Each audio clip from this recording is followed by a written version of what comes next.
요 섹터들은 좀 올해 다시 한번 산을 만들어서 접근하기는 조금 애매하네요. 이제 자동차 섹터. 이게 사람 한 장 나게 하는 업종이죠.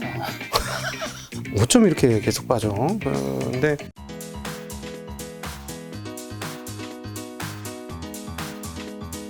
자, 그럼 국내 섹터로만 잠깐 돌아와서 네. 그러면 금리 인상 시기 지금 아까 말씀해 주신 네. KB금융, 신한지주, 뭐 하나금융지주 같은 금융 섹터는 사실은 굉장히 많이 올랐다 최근에 좀 떨어지긴 했잖아요. 네.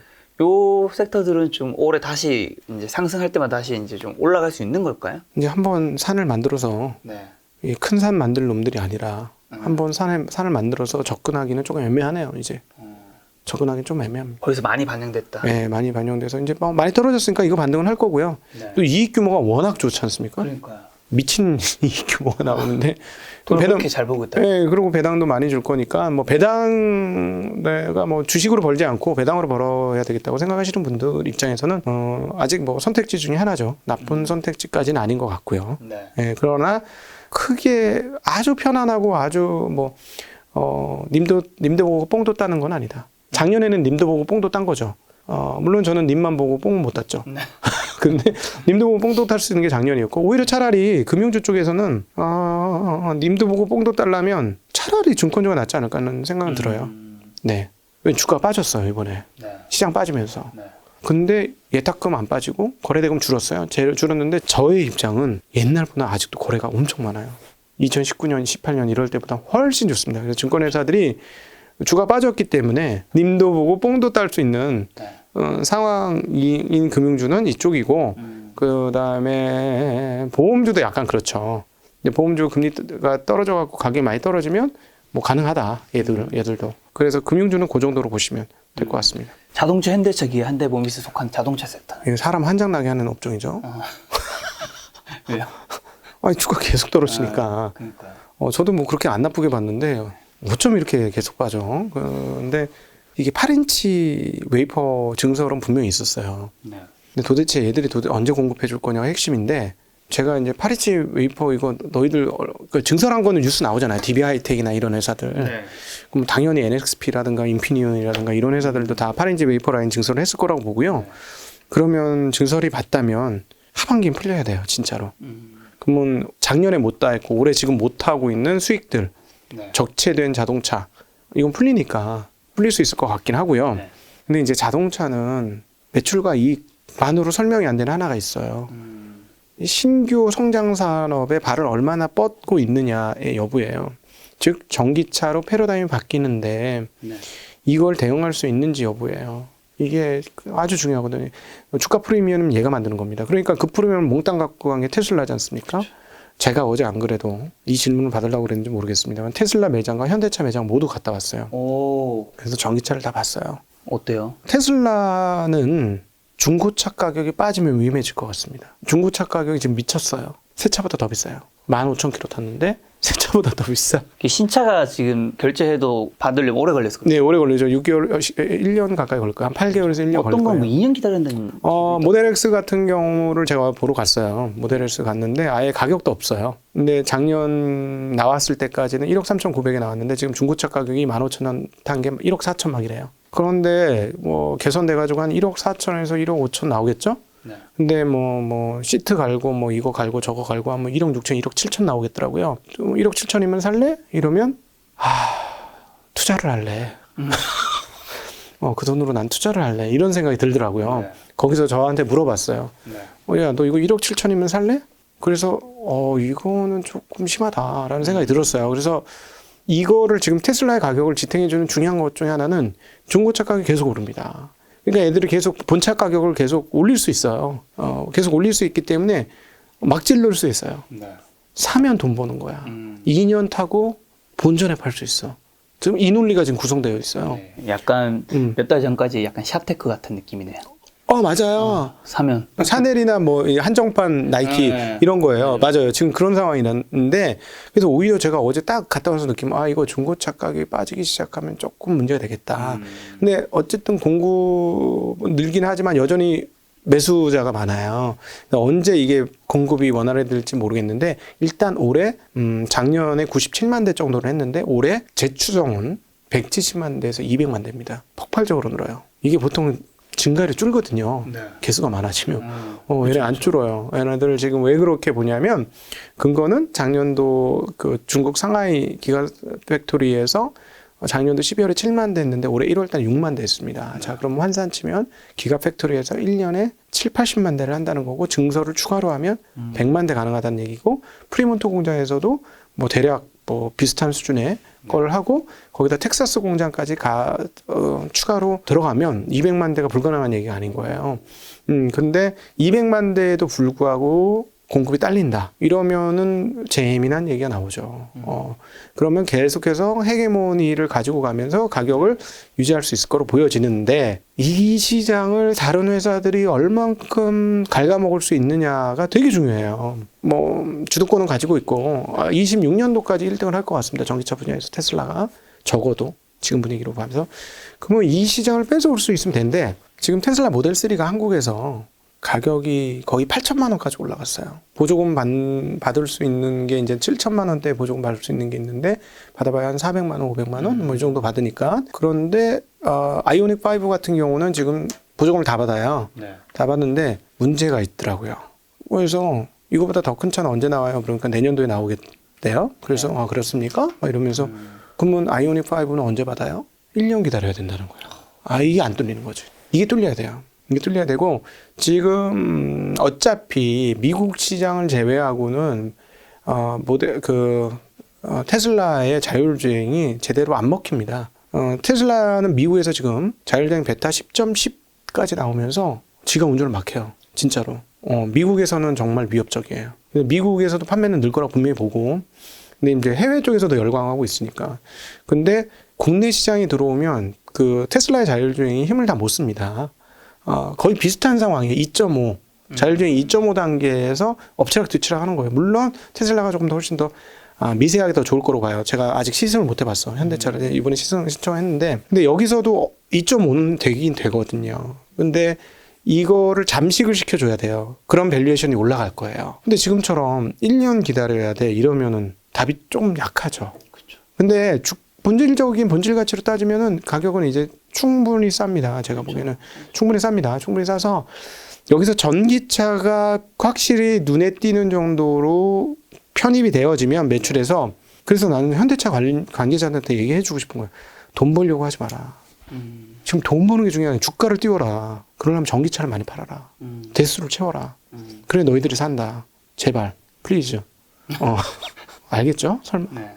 알 거라고 보고. 근데 여전히 뭐 이렇게 모든 게 원활하지 않아서 하반기부터는 좀 풀릴 거라고 보고요. 네. 네. 그럼 말씀하신 테슬라는 어떻게 보세요? 향후는 이게 참 치고 올라갔다가 수학 많이 내려왔잖아요. 네.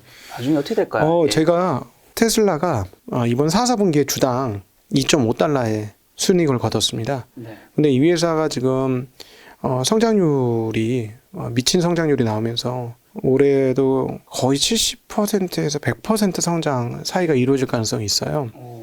그러면 지난 4분기 2.5달러를 곱하기 4를 하면 10달러잖아요. 네. 그러니까 최소 10달러에서 20달러의 주당 순이익으로 계산할 수 있어요. 그러면 지금 800달러라고 치면 네. 만약에 그 긍정적이고 공격적으로 보시는 분들은 20달러, 내년에 주당 20달러 한다고 보시면 네. 지금 40배예요. 옛날보다 많이 떨어졌어요. 많이 떨어졌네요. 많이 떨어졌어요. 물론 저는 안 샀죠. 700달러 봐도. 근데 뭐 1000배까지 간 적도 있지 않았나요? 1200. 네, 1200 갔는데, 만약에 이게 되고 내후년까지 그림이 보이면 네. 내후년 성장을 그렇게 하긴 쉽진 않지만, 이제 그 기가베를린이 또 런칭이 되거든요, 공장이. 거기서 예를 들어서 한 1년 지나서 70만 대 이렇게 뽑아준다면 또다시, 그러면 연간 생산이 300 몇십만 대로 바뀌는 거예요. 그러면 얘네가 마진율이 30%입니다. 미친 마진율이 나와요. 소프트웨어 업체죠. 실제로 소프트웨어 업체고. 그러면 30% 마진율 나오는 애들은 PER 배수 30배 줘도 가능하잖아요. 비싸지 않지 않습니까? 그러니까는 만약 공격적으로 내년도 이익 전망치가 이게 맞다면, 주당 20달러가 나온다면 한 10에서 20달러 사이 어디 즈음일 확률이 아주 높은데, 이게 렌즈가 너무 커서 이건 통계치도 안 되긴 하지만 어쩔 수 없어요. 지금 뭐 성장하는 회사니까 무슨 사고가 어떻게 벌어질지 모르는 것까지 감안해서 10에서 20달러로 보면, 근데 만약에 20달러 쪽에 치우쳐서 나온다면 40배니까 그 다음에 20달러가 아니고 30달러 해준다 그러면 그리고 30배 안짝으로 떨어지잖아요, 주가가. 그러면 주가 비싸지 않아요. 그렇게 계산이 나오는 거죠. 그래서 테슬라에 대해서는 네. 그 1분기 생산 흐름을 조금 확인하실 필요는 있습니다. 물론 이렇게 되면 너무 이제 뭐 이미 다 끝난 상황이 될 수도 있긴 하지만 만약에 1분기에 4분기를 돌파하는 생산 대수를 만들어 준다면 그건 돌파해야 합니다. 왜냐하면 10달러가 아니고 20달러를 보시려면 그럼 당연히 1분기에 상당히 성장을 해야 되고요. 네. 최소 제 생각에는 한 20에서 25% 정도 성장해야 될 것 같고 그렇게 되면은 테슬라에 대해서 싸진 않지만 그렇다고 또 미친 가격은 또 아니다. 이렇게 볼 수 있죠. 근데 이제 위험 요인이 몇 가지 있어요. 2차 전지 가격이 너무 많이 올라서 가격이 올라서 그 소위 말하는 매직 프라이스를 가격이 넘어버리면 네. 과연 지금과 같은 그러니까 막강한 수요가 대기 수요가 유지될 수 있을 것이냐 하나 폭발 사고가 없어야 되고요. 그렇죠. 예, 그 다음에 다른 경쟁사가 미친 듯이 치고 나오지 않아야 돼요. 근데 이제 이게 다른 회사에서 치고 나온다 해서 한 게 벌써 한 3년 됐습니다. 네. 못 치고 나와요 아직까지. 지금 나오고 있죠. 네, 그래서 아직까지 무주공사는 맞아요. 그래서 이제 현대차도 이 무주공사를 좀 알으셨으면 좋겠고 본인들이 전기차를 많이 만들고 하면 돈이 안 남더라도 주가에서 다 만회가 될 것이다. 그런 말씀도 드리고 싶습니다. 자, 마지막입니다. 삼성 네. 바이오로직, 셀트리온, SK 바이오사이언스가 속해 있는 바이오 섹터. 지점장님, 이 섹터는 뭐 크게 좋아할 것 같아 보이진 않지만 그래도 여쭤는 봐야 되니까. 바이오가 오래 쉬었습니다. 네, 오래 쉬었죠. 정말 오래 쉬었어요. 기회가 올 것 같아요. 지금 말씀하신 이 주식은 뭐 싸진 않은데요. 이 주식들은 싸진 않은데 바이오 중에서 기회가 조금 올 것 같아요. 바이오에서 몇몇 종목들이 톡톡 튀는 놈들이 나올 것 같습니다. 이건 정말 근데 종목별로 접근하셔야 되겠고 돼서 근데 너무 오래 쉬어서 한번 기회가 올 타이밍은 충분히 된 것 같아요. 그래서 오히려 저는 올해는 바이오 좀 살펴봐야지 이런 마음은 있습니다. 근데 종목별로 대응해야 한다 말씀해 주셨는데 네. 바이오 쪽은 종목별로 개별주는 정말 위험하니까 그냥 ETF로 들어가라는 얘기를 많잖아요. 이건 좀 어떻게 해석해야 될까요, 그러면? 그게 약간 배치된 이야기일 수도 있을 것 같아서. 네, 배치되는 것 같아요. 왜냐하면 만약에 셀트리온, SK 바이오사이언스, 바이오로직스가 주가가 안 올라가면 ETF가 올라갈까요? 안 오르겠죠. 그러면 이 대형주들한테 다 달려 있어요. 대형주들이 좋은지는 잘 모르겠거든요. 얘네들은 가격은 싸질 않으니까. 네네. 이미 100배인데 100배의 주가를 받고 있는 애들이 얼마나 더 오르겠어. 이런 거라서 오히려 ETF가 편한데 이거는 권해드리고 싶지 않아요. 바이오는. 바이오는 진짜 공부의 영역인 것 같습니다. 그리고 운대의 영역. 네. 운이 잘 맞아야 돼. 임상 3상에 열광할 수 있는 시장 분위기가 바뀌는 거 있잖아요. 지금은 임상 3상? 웃기지 말라 그래. 이런 분위기지 않습니까? 또 사기꾼들이지 뭐. 불신이 좀 쌓여있죠. 네, 그렇잖아요. 근데 이게 어느 순간 되면 이건 진짜야 라고 아니 개 중에 진짜가 안 나오겠습니까? 한국 바이오에 지금 쏟아 부은 돈이 얼만데? 그러면 진짜가 나와서 누군가 이렇게 진짜를 바꿔주는 거예요. 니네 진짜야. 정말 마일스톤 받고 돈 계속 받아. 이런 애들이 하나만 터지면 시장 확 바뀌겠죠. 확 바뀌면서 스타들이 빵빵 터질 겁니다. 그래서 시간이 많이 된 만큼 작년까지는 거들떠도 안 맞는데 기회가 올 수도 있을 것 같아요. 올해부터는 종목별로 잘 대응하셔야 될 것 같습니다. 몇몇 회사들은 괜찮은 회사들이 있어요. 진짜로. 네. 열심히 하고 잘하는 회사들이 있거든요. 그러니까 이상한 업체들이 그동안에 너무 많았고 회자가 많이 되다 보니까 걔네들 중심으로 바이오를 보니까 이거는 사기꾼들 집단이야라처럼 보이지만 실제로 내용이 회복되고 좋아지는 업체들이 분명히 있습니다. 네. 지점장님 오시면 제가 한 가지 여쭤보고 싶었던 게 주식 투자 관련된 영상에 보면 증권회사 다니시는 뭐 애널리스트 분이시든 아니면 네. 뭐 펀드 매니저든 지점장님이든 이런 다양한 분들이 나오시잖아요. 네. 그분들이 이제 상승을 얘기하시는 분도 있고 하락을 얘기하시는 분도 있지만 네. 상승을 얘기하시는 분들의 영상에 이제 그 또 상승이 뭔가 예측이 좀 틀렸을 때는 네. 이제 댓글에 거 봐라 증권회사 다니는 사람이 하락을 얘기하겠냐 뭐라도 사고 해야지 증권회사 돈을 벌지 않겠냐 그러니까 우리가 증권맨디 하는 거는 조심스럽게 봐야 된다 이런 얘기들이 있잖아요. 맞는 말이에요. 네. 근데 좀 맞기도 한데 전 또 한편 드는 생각은 이렇게 얼굴을 드러내고 영상에 나오시는 분이 실제 마음속으로 하락을 생각하는데 네. 내가 이 증권 사람들이 사주고 해야 되니까 내가 돈을 받으니까 그렇게 해서 그 말을 할 것 같지는 또 않을 것 같고 왜냐하면 그게 쌓이면 자기 레pu테이션에 엄청난 리스크가 가는 거니까. 그건 아니죠. 네, 어떻게 그건 아니에요. 해석하면 좋을까요, 이거? 보유 편향이에요. 보유 편향입니다. 그래서 제가 이제 증권회사 직원들이라든가 증권사 이렇게 저도 앞서 일부 모두에서도 말씀드렸습니다. 그렇죠. 보유 편향이 좀 있으니까 그거 감안해서 들으시라라고 말씀드린 게 저는 몽땅 주식 들고 있거든요. 주식이 올랐으면 좋겠죠. 당연히. 시장이 떨어져도 내 건 올랐으면 좋겠지. 뭐 이런 마음이 있죠. 그러니까 당연히 그리고 또 하나 저건 있어요.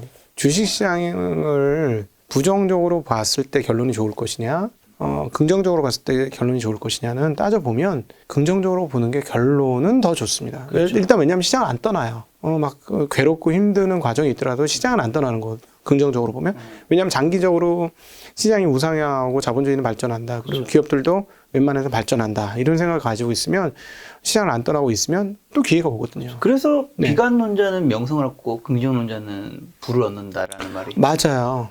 원래 하방을 잘 맞추는 사람이 스타가 됩니다. 왜냐하면 손실에 대한 인간의 심리가 이익에 대해서보다 한 3배 정도 더 크다고 맞아. 우리 행동경제학자들이 얘기하지 않습니까? 네. 그래서 하락을 맞췄을 때 훨씬 판타지가 크죠. 네. 와 대단하다. 내가 저 사람 말을 들었으면 안 다쳤을 텐데 너무 힘든데 이렇게 하고 하는데요. 드리고 싶은 말은 시장에서 빠져나가서는 또다시 고점대에 들어오시게 될 거예요. 그렇죠. 우리는 그거 자주 봤으니까. 그래서 오히려 죽이 되든 밥이 되든 내가 시행착오한 것들은 있지만 시장에서 빠져나가지 않고 참여하는 게 좋고 그다음 드리고 싶은 말은 사람들이 도탄에 빠지면 기회구나. 내 마음이 꼴도 보기 싫어. 주식을 꼴도 보기 싫으면 기회구나. 생각하시고 계좌를 자꾸 열어보시면 위기구나. 너무 좋아. 확신이 들어. 이걸로 부자 될 것 같아. 그때는 위기구나. 이렇게 생각하시면 별로 틀리지 않을 것 같습니다. 그래서 시중에 이게 나쁘다는 사람, 그러니까 내 마음대로 하지 마세요. 마음대로 해가지고는 패가망신하는 게 여기입니다. 그러니까 인간의 마음은 항상 시장의 흐름과 반대로 갈 수밖에 없어서 그건 철저하게 자기에 대해서 냉정을 지키시면서 가셔야 되고요. 그 다음에 이제 자꾸 보시다 보면 그냥 뭐 교과서 쪽으로 얘기하시는 분이냐 아니냐 구분하실 거고 가능하시면 실전 경험을 많이 하시고 다쳐보신 경험이 많은 분들 이야기를 귀담아 들으시는 게 좋겠고 그 다음에 나하고 맞는 사람 취사 선택하셔야 돼요. 그러니까 여기서 맞는 사람이라는 건 뭐냐면 내 마음을 기쁘게 해주는 사람이 아니라 내가 실행할 수 있는 방법을 제시하는 거를 선택하셔야 돼요. 그리고 성향이 있어요. 제가 오늘 이렇게 얘기했지만 어떤 분은 너무 답답할 거예요. 그럴 수 있죠. 내가 너같이 할 거면 내가 뭐 안 한다 안 해. 이런 분이 계실 거거든요. 그런 분은 뭔가 이렇게 좀 트레이딩의 동물적 감성이 있으신 분이에요.